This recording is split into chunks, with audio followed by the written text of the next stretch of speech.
we need to know how to control and flight your wedges. Number one, let's talk about ball position.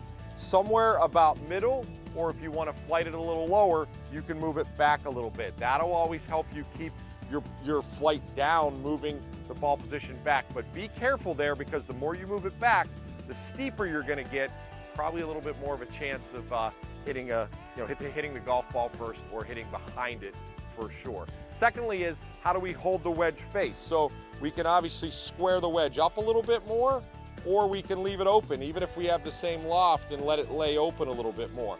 Again, same thing, that's going to help us flight the golf ball on how we keep it up or down, but comfort level and what feels and looks good to you is very, very important. Lastly, what we're going to work on is angle of attack. If we want to drive that wedge in kind of low in this position, if we want to hit one a little lower into the screen, our angle of attack can get a little steeper, and that'll also help you control the flight. Again, taking a stick, and one of our alignment sticks, sticking it in the ground, so you could take practice swings and feel that angle of attack of what do you want it to be. It's a dangerous shot a little bit because you are getting steeper. Again, good players like to hit this shot where they'll actually take a little divot in front of the golf ball, but they can drive it in lower with this shot, which a lot of times really good players like to do. So again, take some practice swings, feel yourself getting a little steeper through the golf ball, and that'll help you drive it a little bit lower into the ground, just like that. Again, steeper, a little lower, tough shot. Practice that shot if you're gonna do it.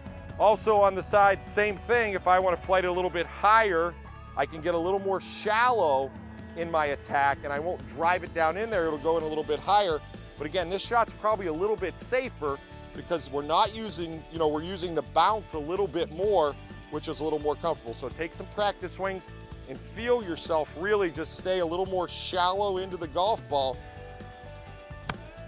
That ball gets up in the air a little bit more.